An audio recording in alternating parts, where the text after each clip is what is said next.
주석이 그러거든요. 올해 9월부터 만 6세 미만 아동에게 월 10만 원의 아동수당이 지급이 됩니다. 정부의 아동수당 선정 기준은 아직 확정되진 않았지만 최근 보건사회연구원의 발표에 따르면 소득 상위 5%는 제외한 95%의 아동이 지급 대상이 될 것으로 보입니다. 10%가 제외되는데 왜 5%냐라고 말씀하실 분이 있는데요. 이건 관련 법에 2인 이상 전체 가구가 대상이 되기 때문에 제외 가구수는 줄어들게 됩니다. 더불어민주당과 정부의 국정 과제는 모든 아동에게 아동수당을 지급하는 것이고 당초 올해 예산 안에서도 아동수당 100% 지급을 계획했었습니다. 그런데 작년 말 예산 협상 과정에서 자유한국당 등 야당의 반대 때문에 소득상위 10%는 제외되고 지급 시기도 지방선거 이후인 9월로 늦출 수밖에 없었습니다. 당시의 야당은 소위 금수저 집안 아동에게 아동수당을 지급하는 것은 예산 낭비라고 주장했었습니다. 그러나 아동 선별 작업에는 막대한 행정력과 비용이 들어갑니다. 아동수당 신청과 선별에 따른 국민의 불편도 매우 큰 문제입니다. 각종 소득과 재산 자료를 신고하거나 정보 제공에 동의해야 하는데 20대에서 40대 가구는 소득과 재산 변동이 심하기 때문에 매년 번거로움을 감수해야 합니다. 보건사회연구원의 계산에 따르면 아동을 가려내는 데 소요되는 사회적 비용이 2019년 기준으로 약 700억 원에서 1000억 원이 될 것이라고 합니다. 그런데 지급 대상에서 걸러내진 5%의 아동들에게도 아동수당을 준다고 했을 때 필요한 예산은 약 1,400억 원입니다. 즉 모든 아동에게 아동수당을 지급하나 5%의 아동을 선별하기 위해 행정비용을 부담하나 총 예산에 있어서는 별 차이가 없는 것입니다. 그리고 분단위 지역처럼 지급 대상 아동이 99% 이상이 돼서 선별하는 것이 의미가 없는 지역도 아주 많이 발생하게 됩니다. 야당이 지금이라도 동의한다면 모든 아동에게 아동수당을 지급하는 것이 가능합니다. 아동수당은 빈곤층을 위한 공공구조가 아니라 교육과 마찬가지로 아동의 보편적 권리를 보장하기 위한 제도입니다. 아동수당을 시혜적 복지로 인식하고 아동을 수혜자로 대상화시키는 것은 시대착오적인 발상입니다. 아동수당 선별 지급이 사회통합을 저해하고 불필요한 비용까지 발생시키고 있다는 점을 충분히 감안해 어떤 방안이 합리적인 것인지 다시 한번 숙고해 주기를 야당에게 간절히 요청합니다. 방송법 관련해서 한 말씀 드리겠습니다. 공영방송을 진짜 주인인 국민의 품으로 돌려드려야 합니다. 그러기 위한 첫 단추는 국민의 손으로 직접 공영방송 사장을 선택할 수 있도록 하는 것입니다. 더불어민주당은 정치권의 개입과 영향을 철저하게 배제하고 오로지 국민의 기준과 선택에 따라 공영방송 사장을 선출하는 국민추천 사장 선임 제도를 제안했습니다. 공론화위원회 형식의 이 방안은 성별, 연령, 지역 등을 안배하여 100인 이상의 위원을 선정하고 여기에서 후보자 정책 발표, 주제별 질의응답 등 충분한 공론화 과정을 거쳐 과반 찬성 이상으로 한 명의 후보자를 추천하는 것입니다. 이렇게 하면 기존의 이사나 이사회는 사장 선임에 어떠한 관여도 할 수 없게 됩니다. 그러나 자유한국당과 바른미래당은 이를 거부하고 있습니다. 특히 자유한국당이 우리 당의 제안을 거부하는 것은 이명박 박근혜 정권에서 자행했던 방송 장악의 미련을 버리지 못하고 공영방송을 정치 권력의 소유물로 착각하고 언론을 정치적으로 이용하려는 야욕을 버리지 못하고 있음을 자인하는 셈입니다. 그리고 공영방송 이사 구성에 개입해 국민이 아닌 특정 정당을 위한 방송으로 전락시키려는 음흉한 속내를 드러낸 것입니다.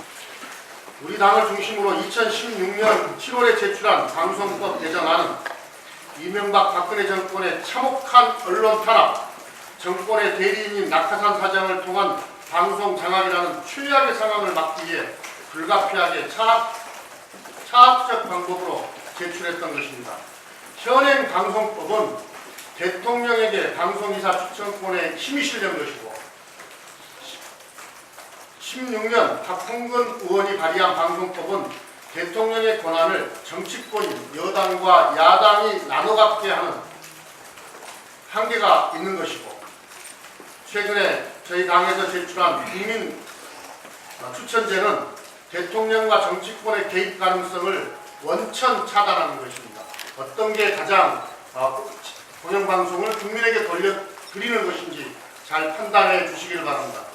바른미래당 내 국민의당 출신 의원들은 지난 두 정권의 방송 장악 실태와 어떤 상황에서 박홍근 의원 대표 발의 법안을 함께 제출하게 되었는지 누구보다도 잘 알고 있을 것입니다. 국민을 위한 공영방송 바로 세우기에 바른미래당의 협조와 지원을 당부드립니다. 자유한국당은 공영방송을 정권의 하수인으로 유린해왔던 지난날을 반성하는 최소한의 양심이 있다면 우리 당이 제안한 국민추천 사장 선임 방안에 동참해 주기를 바랍니다. 추경 관련해서 원내대표께서 말씀이 있으셨습니다만 지금 고용 상황에 대한 숫자는 생략하고요. 청년 실업이 더욱 악화되는 것을 막기 위해서 또 구조조정 지역의 고용 위기를 극복하기 위해서 이번 4월에 국회에서 반드시 추경안이 처리되어야 합니다. 절망하고 있는 청년들과 위기에 처한 지역을 외면한 채 지방선거를 운운하고 당략을 따지며 추경안 처리를 반대하는 것은 국회의 배임 행위나 마찬가지입니다. 일각에서 추경은 근본적 대책이 안 된다 이런 주장을 하시는데요. 이는 아파서 쓰러진 환자에게 응급조치는 하지 않고 운동으로 체력을 기르는 것이 근본적인 방안이다 이렇게 말하는 것과 같습니다. 이번 추경은 당장 시급하게 필요한 응급 처방에 필요한 예산을 담은 것이고 청년 일자리 대책과 지역 대책의 전부는 아닙니다. 더불어민주당과 정부는 일자리 창출과 위기 지역의 경제 회복을 위한 구조적 대응과 종합적 대책을 추진하고 있고 규제 혁신을 포함한 혁신 성장도 흔들림 없이 추진하고 있습니다. 청년과 지역을 위한 추경의 골든타임은 4월 국회입니다. 추경에 담긴 사업들은 때를 놓치면 효과가 크게 떨어집니다. 야당들도 정쟁을 중단하고 추경 처리에 협조해 줄 것을 촉구합니다.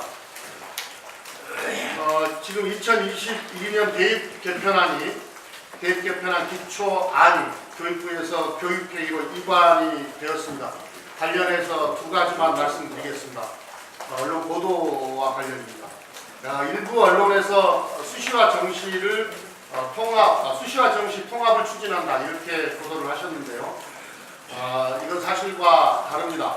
수시와 정시를 통합할 것이냐, 현행처럼 분리할 것이냐, 또 수능을 절대평가로 할 것이냐, 상대평가로 할 것이냐, 또 원 점수를 어떤 수준에서 반영할 것이냐 등 이것들을 다 조합을 하면 최소한 5개 이상의 모형이 만들어지게 됩니다. 이번 교육부에서 교육회의로 넘긴 것은 각 제도의 장단점들이 다 있기 때문에 충분히 국민의 의견을 수렴해서 가장 합리적인 방안을 만들기 위한 모형을 제시하고 그 방안을 교육회의로 넘긴 것입니다. 또 한 가지는 이 교육부가 또 미루고 또 빠졌다 이런 보도가 있는데요. 잘 아시다시피 이 모든 이 개입 제도는 장단점이 있습니다. 그래서 국민들의 이 선호도가 다 다릅니다. 따라서 당연히 국민들의 의견을 충분히 수렴해서 또 각 제도의 장단점을 충분히 따져서 가장 합리적인 방안을 만드는 것이 합리적이다 이렇게 생각을 합니다. 그래서 교육부가 기초안을 만들었고 이게 교육회의로 이관돼서 교육회의가 공론 과정을 충분히 거쳐서 합리적인 방안을 만들기로 한 것은 애초에 만들어진 이 대입 개편안의 프로세스입니다. 이런 과정을 거쳐서 결정하기로 한 것입니다. 그래서 교육부는 교육부가 할 일을 한 것이고요. 이제부터는 교육회의가 이 할 일을 하면 되는 것입니다. 충분히 다시 말씀드리지만 이 기초안을 토대로 해서 국민들의 의견을 충분히 수렴해서 가장 합리적인 방안을 8월까지 만들겠다 이런 말씀을 드립니다.